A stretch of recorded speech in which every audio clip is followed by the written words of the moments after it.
tall buildings, and they even knew it was going to be in New York City, but it was how it happened. When they and the medicine men went to a very specific area, and they came very close to telling us where this one specific area is at, where there is a stargate, an active gateway, an active portal, a doorway of some kind. After witnessing the events of 9/11 in advance, the medicine men went around briefing the tribes on what they had seen in the Stargate and warning their people to stay away from New York City. As unbelievable as it sounds, all of the Pueblo Indians we spoke with confirmed the story. But the other part of that vision, that gateway, that doorway that opened in which they saw into the future, was that they knew at that moment that this had something to do in their worldview with us entering into the final world phase.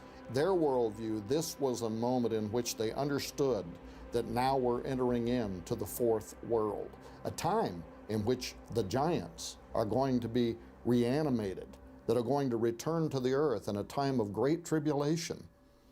I was shocked that they were willing to share that information with us. My name is Clifford Mahudi. I am a Zuni Pueblo elder. They were giants according to our Zuni history and legends, and of course it became mythology. And there was a lot of references to that in other systems, such as the medicine societies, and in all the rituals that we used to go through. And there has been many stories about it. First of all, is one of the ones that I remember very well is that they actually used to live underground. And this is where they supposedly live, is in the what we call the underworld. It's not what we consider the fourth world, but it's the underworld system that they come out of at certain times. So the giant people were around here, and also that they would migrate to other Pueblo people in their domains at that time. And one of the things that I learned when I used to go up to the Paiute Nation was they actually had some red-headed giants that are buried up there. I have a friend that is like a mountain climber type person. He goes out there and collects a lot of ancient stuff out there in the desert. And he talks about the burial places of the red-headed giants. And he doesn't talk up to anybody because he knows that if they found out, they're going to take those bones. And in the past, usually the museums took them and they disappeared.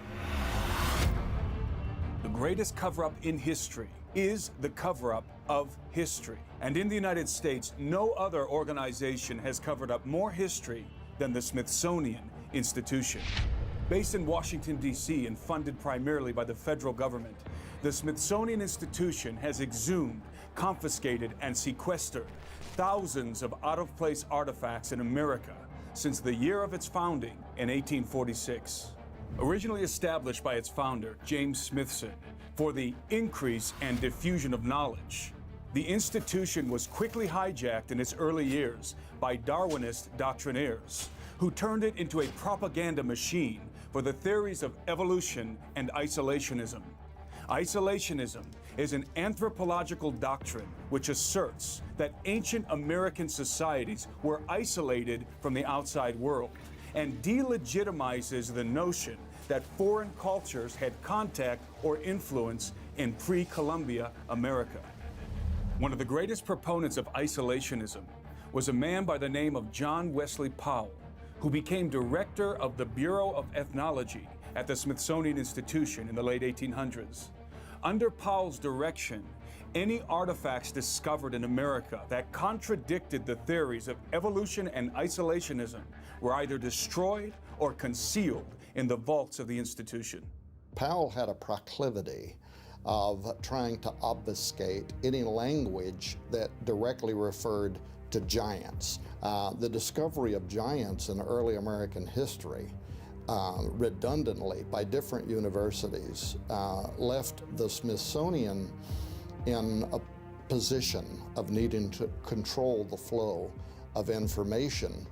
And they obviously wouldn't have liked that the discovery of giant bones supported the biblical narrative and not the Darwinian narrative.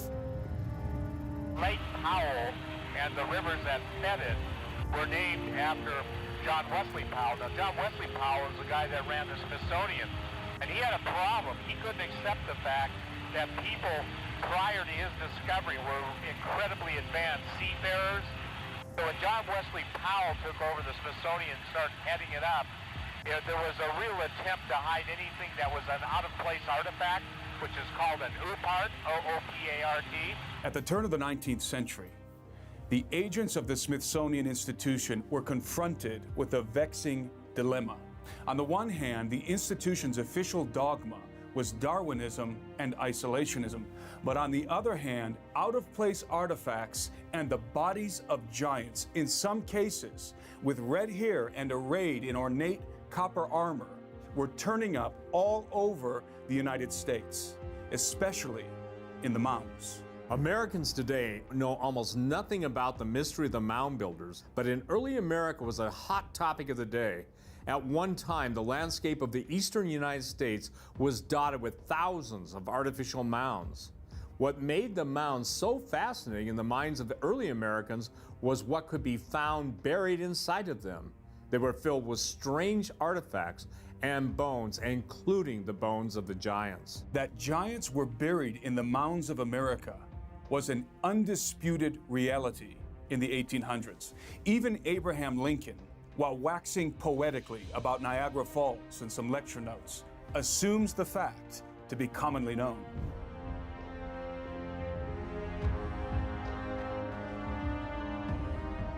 From the late 1800s through the early 1900s, universities across the United States and our own independent Indiana Jones types were taking to the mounds and doing excavations.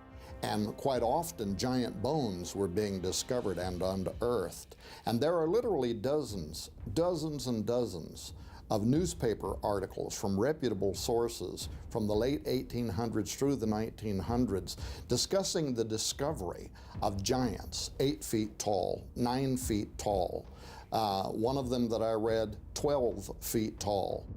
So prevailing was the question of the mound builders in the late 19th century that in 1881, Congress commissioned the Smithsonian Institution to conduct a widespread archaeological investigation of the mounds, which essentially granted the institution exclusive control over all mound excavations and subsequently the artifacts buried within them. And so they took control of the excavations away from many of the independent universities and sent in their own teams. They even called it the mound excavation teams, specifically targeting the American Indian mounds where many of the bones of the giants were being discovered. The excavation teams tore through the mounds with great haste.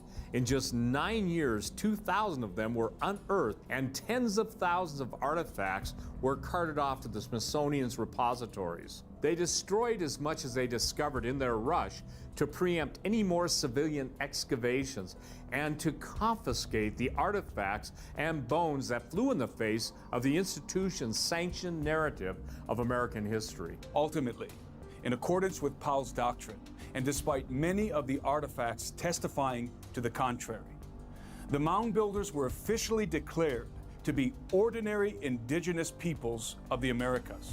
No further explanation was furnished by the Smithsonian Institution as to why six-fingered giants with red hair arrayed in copper armor, among other oddities, were sometimes discovered in the mounds.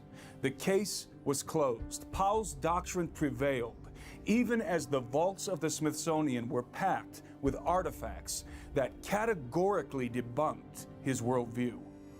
And many of the findings of the Smithsonian, which included people of extraordinary height and size, are still documentable to this day, even from the Smithsonian's own reports. For instance, the following is a brief list of documented findings, all recorded in the annual report of the Board of Regents of the Smithsonian Institution in 1875. Item 1, one skull measuring 36 inches in circumference. Item 2, one full skeleton with double rows of teeth buried alongside a gigantic axe, referred to in the report as a gigantic savage. Another part of that same report, giant axes and skinning stones, one weighing over 15 pounds, that had an ornately carved handle and was of such mass that it documented only a giant could have wielded this. Another jawbone that easily slipped completely around the entire face of a large man during the Smithsonian recording. And then there's the 5th annual report of the Bureau of Ethnology to the Secretary of the Smithsonian, where they document 10 more skeletons buried in a mass grave, giant skeletons.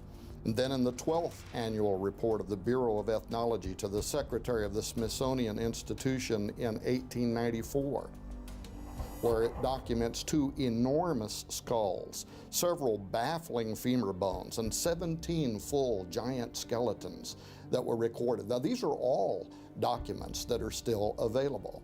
And so if one were to say, well, you're only reciting the conspiracy theory about the cover-up of giant bones that were excavated under the Smithsonian, no, these are actually in their own reports. So we do know that even though the Powell Doctrine was in place and there was an intentional effort to obfuscate the language around the recovery of giants, that indeed this was happening in early American history, and it is part of the record. The mounds were not the only problem for the institution. All over America, from coast to coast, well into the 20th century, newspapers were reporting the discovery of giants and other out-of-place artifacts. Some of the most sensational stories were coming out of the Grand Canyon, a region that John Wesley Powell had personally explored on several expeditions. Rumors of hidden treasure troves, Egyptian and Tibetan artifacts, and giant mummies were appearing in articles across the nation. In 1909, the Phoenix Gazette published an article detailing the incredible finds of a Smithsonian-funded expedition led by Professor G.E. Kincaid, who allegedly discovered vast amounts of Egyptian-like treasure in hidden caverns and passageways in the canyon. According to the article, the treasure mysteriously vanished, and today, all records of the Kincaid expedition have been expunged from the archives of the Smithsonian Institution. We discovered that there was one event in which Powell actually became angry and defensive concerning a discovery that was made inside of the Grand Canyon. He wrote this in a letter to the Smithsonian. He wrote, "Evidence of these so-called ancient giants' migration from one territory to another cannot be mapped until we can study how the planes of the earth have shifted since the migration, and these studies should only be carried out through purely geologic and paleontologic evidence. We cannot intelligently discuss potential giants until their home has been discovered, and further, until the geology of the people is so thoroughly known that the different phases of its geography can be presented." In truth, what many of the artifacts sequestered by the Smithsonian Institution had proven was that a non-indigenous race of giants migrated to the Americas in the very distant past. Theirs was an advanced culture, adept in the working of copper and other metals, beyond the capability of the Native Americans, and displaying genetic markers much more akin to the Canaanites of biblical fame. The question that vexed John Wesley Powell and the institution at large was not, was there a race of giants inhabiting pre-Columbia America, but rather, where did they come from? The answer to this question may reside on an enigmatic island in the Mediterranean Sea, where a Smithsonian-like cover-up has been ongoing for decades and is still in full force today: the island of Sardinia. The island of Sardinia is located in the Mediterranean Sea, just south of Corsica and west of the Italian peninsula. During the age of the Roman Empire, Sardinia was home to Roman colonies and governed by Roman prefects, but little is known about the history of the island before the Roman occupation. What is known is that an ancient race of megalith builders called the Nuragic civilization once inhabited Sardinia thousands of years ago. The Nuragic civilization is shrouded in mystery and legend. No one knows exactly who they were, but the ruins of their megalithic towers called Nuragi bear witness that they were mighty builders. Nuragi towers were constructed with large, uncut stones in the Cyclopean style without the use of mortar. Some of the towers were relatively small, while others were astonishingly large, rising over 100 feet into the air. There are over 7,000 ruined Nuragi towers still standing in Sardinia today. But archaeologists estimate that at one time there were more than 30,000 of them all over the island. Everywhere you go in Sardinia, you find the ruins of the Nuragi towers and the stone rubble belonging to other megalithic constructions that once populated the landscape. Having traveled extensively all over the island, I am amazed that so little attention has been given to this place by archaeologists, considering how anomalous it is in regards to the sheer quantity of megaliths that were once present.